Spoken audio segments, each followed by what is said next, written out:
అందరికీ షాలోమ్. ఈరోజు ఇర్మియా గ్రంథము 25వ అధ్యాయం నుండి 27వ అధ్యాయం వరకు. ఇందులో నుండి కొన్ని ప్రశ్నలు. మొదటి ప్రశ్న, ఆయన దుష్టులను దేనికి అప్పగించుచున్నాడు?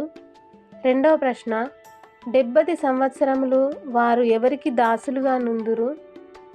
మూడవ ప్రశ్న, అతనికి ఎన్ని సంవత్సరములు దేవుని వాక్కు ప్రత్యక్షమగుచూ వచ్చెను?